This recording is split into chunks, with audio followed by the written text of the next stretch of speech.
E aí pessoal, tudo certo? Meu nome é Igor e eu queria falar sobre dois conceitos bem simples que vão aumentar bastante a qualidade do código de vocês. Esses conceitos eles são apresentados no livro do Clean Code.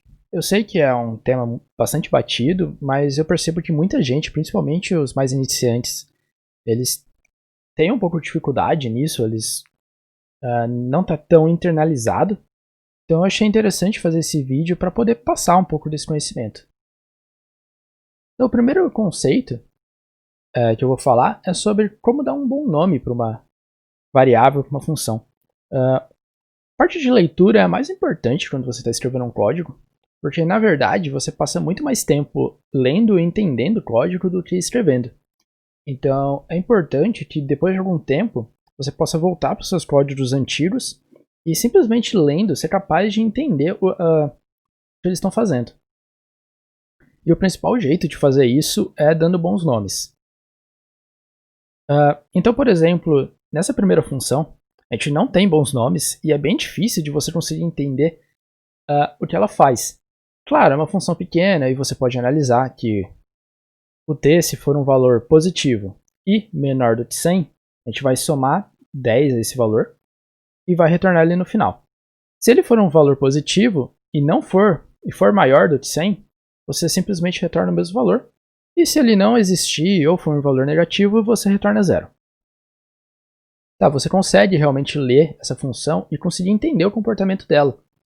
Mas o problema é que você não sabe por que ela está fazendo isso.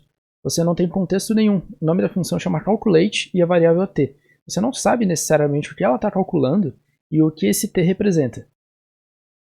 Então o primeiro passo para melhorar isso é justamente trocar o nome dessas funções, que é o que a gente fez nesse próximo arquivo. Então agora a gente adicionou contexto para esse código e ele é muito mais fácil de você entender o porquê desse código existe e o que ele está fazendo. Então agora a nossa função ela chama calculate total with shipping, quer dizer, ela vai calcular o total mais o preço de entrega. E a gente sabe que a variável t agora ela chama products total, então ela representa o valor total dos produtos. Então agora, se o valor total dos produtos for positivo e menor do que 100, a gente vai adicionar 10, que pelo contexto eu deduzo que seja o valor da entrega. Caso isso não aconteça, a gente vai simplesmente retornar o valor total do produto, porque o frete é grátis, quer dizer, não tem custo de entrega. Então agora a gente já tem um código muito mais fácil de explicar e de entender, só que ele ainda tem alguns problemas que podem dificultar. No caso, como esse exemplo é pequeno, esse problema aí não é tão aparente assim, mas quando você tem um código bem grande, ele pode ser bem chato de lidar. E eu estou falando do alinhamento do if, dos ifs e do else. Quanto mais alinhado o seu código, quer dizer, você tem mais bifurcações que você pode tomar. Então você pode ter um valor positivo ou não, e dentro do valor positivo ainda, você pode ter um valor menor do que 100 ou maior do que 100.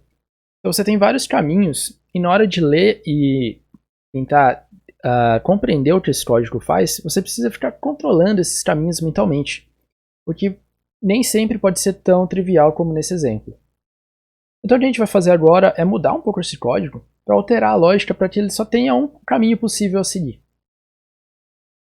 Que é o que a gente faz nesse exemplo. A gente alterou as condições no if para que caso ele entre em uma, eu já pare a execução do programa. E assim eu não tenha um else necessariamente. Então no caso eu sei que quando ele chegar na linha final, ele não entrou em nenhuma dessas condições. E se ele chegou nessa, ele só entrou nessa. Então é muito mais fácil de manter um controle dessas bifurcações porque é um caminho linear. Toda vez que ele encontra uma, ou ele para ou ele continua. Esse tipo de conceito é chamado de guard clause ou cláusula guarda. Quer dizer, quando você encontra uma dessas condições, você para a execução, você evita que ele continue, o que deixa o código muito mais simples e muito mais fácil de ser entendido. Esse daqui já é um código muito bom, ele já é bem fácil de ser lido, mas ele ainda falta um pequeno detalhe, que acontece muito, principalmente em desenvolvedores mais iniciantes, que é manter esses valores soltos, como por exemplo esse 100 e esse 10. Porque assim, quando você está criando essa função, é muito claro para você que 100 é o limite para começar a ter frete grátis e que 10 é o valor da entrega. Mas quando você passa 3 dias, um mês, um ano sem olhar para esse código e precisa ler depois, você não vai ter tão claro para você o significado desses valores. Então o que a gente faz nessa última versão é dar um significado para eles. A gente salva esses valores em constantes e daí elas vão explicar o que ele está fazendo. Então agora eu sei que o 100 é o valor é o threshold para ter frete grátis, quer dizer, é o valor mínimo que eu preciso ter para ter frete grátis, e o 10 é o preço da entrega. Então agora, lendo o código, se eu tenho um custo negativo, eu retorno zero, quer dizer, eu não tenho custo, isso aqui é só para evitar que o programa quebre. Se o valor for menor do que o valor que eu preciso ter para ter frete grátis, eu retorno o valor mais o preço da entrega. Se não, eu simplesmente retorno o valor, porque a entrega é grátis. Isso daqui evita a necessidade de ter comentários no código, que eles acabam aumentando bastante o tamanho das funções e muitas vezes você atualiza a função e não atualiza o comentário, então ele fica um comentário errado, que é uma das piores coisas que você pode ter. Então, escrevendo uma função desse jeito, você tira a necessidade de ter um comentário e ela basicamente explica o que ela faz por si só. Agora, nesse outro exemplo que eu tenho, é um exemplo um pouco mais complexo e ele envolve adicionar um evento num calendário ou alguma coisa assim. Então aqui a primeira coisa que a gente pode notar nesse código é que as funções elas já têm um nome mais descritivo, você já consegue entender mais ou menos o que ele faz. Você está pegando todas as datas de evento, verificando se essa data já existe. Caso ela exista, você notifica o usuário e para a execução. Se não, você vai criar um novo evento e notificar todos os usuários que participam desse evento.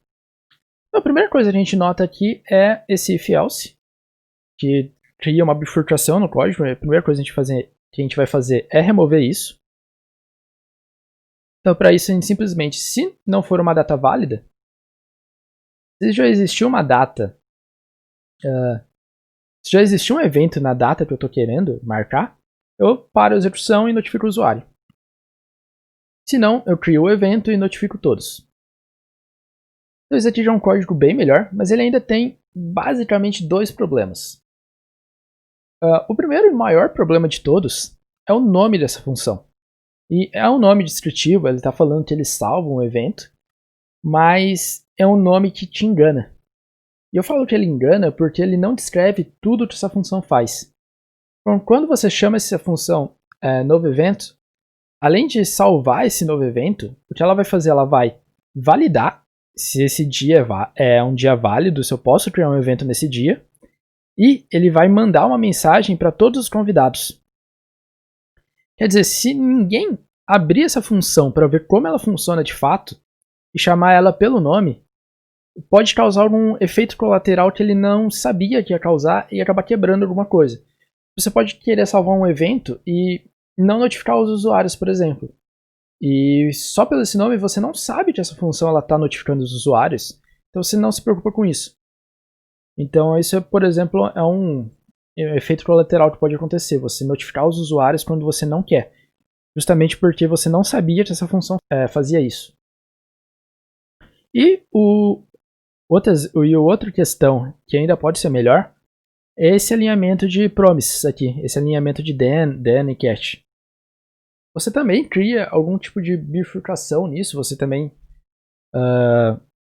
aumenta um pouco a complexidade de entender isso. E dá pra gente resolver isso de uma forma bem simples usando async await. Então agora nessa última versão, a versão mais avançada, a primeira coisa que a gente fez foi renomear a função. Agora ela não se chama mais save new event, ela chama schedule event e ia validar todos os passos necessários para agendar um evento. E esses passos são validar um novo evento, validar a data do evento, né? Que eu separei em uma função que só valida, retorna true ou false se o evento é uma data válida. Caso não seja uma data válida, eu paro a execução do código aqui. Se for uma data válida, eu vou criar um novo evento e notificar todos os usuários. Então perceba que tudo, as 3 etapas que eu falei que a mesma função está fazendo, eu quebrei em várias funções diferentes. Então agora eu tenho uma função só para notificar os eventos, e tenho uma função para validar e a função de criar eventos.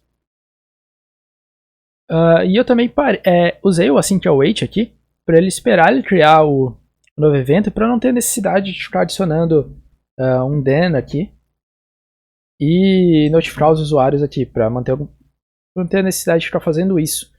Então usando o await, eu espero a execução dessa função, e pego o retorno dela aqui. Outra coisa bem interessante desse código é que ele fica bem mais fácil de ler, porque eu mantenho o mesmo nível de abstração.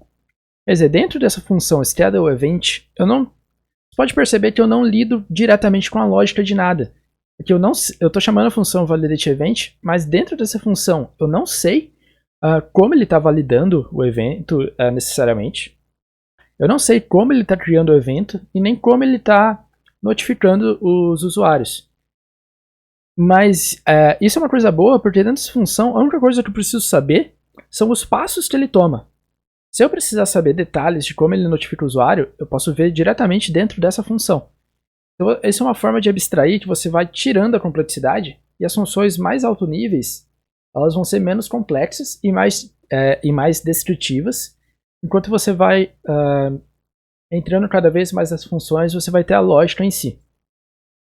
Agora, recapitulando o que a gente viu até aqui, que é manter nomes descritivos que adicionam contexto à função que você está desenvolvendo, porque isso facilita você a entender o código e saber melhor o que cada função faz. Além disso, evitar o alinhamento de blocos de código quando possíveis, porque isso causa bifurcações que podem muitas vezes deixar um código confuso para quando você for tentar entender o que você está escrevendo. Além disso, a gente também viu quando o nome ele pode enganar um usuário ou outro programador, ou até mesmo você depois de algum certo tempo. Então, para aqui de novo a dica é você ter nomes melhores e tentar manter as funções pequenas fazendo apenas uma coisa. E por fim, a gente viu um exemplo de como manter um mesmo nível de abstração por função, no qual você esconde parte da lógica que não é necessária para o entendimento da função de quem está lendo. E caso ele precise ter maiores detalhes da implementação de certa parte, ele pode simplesmente ir atrás da função que lida com isso. Lembrando que isso só é possível porque as funções elas têm nomes melhores, elas têm nomes descritivos que elas fazem. E mantendo um código estruturado desse jeito, ele se comporta mais ou menos como um texto de uma redação, onde você não precisa pensar muito no como ele funciona por baixo, e simplesmente lendo o código de cima para baixo você entende perfeitamente o que ele está fazendo. Bom, então o vídeo é isso, eu queria agradecer a quem assistiu até aqui, esse aqui foi meu primeiro vídeo, e eu espero que tenha sido útil. Por favor, comente aí embaixo que você gostou e não gostou, e não se esqueça de se inscrever e dar um joinha maroto. Então é isso e até mais.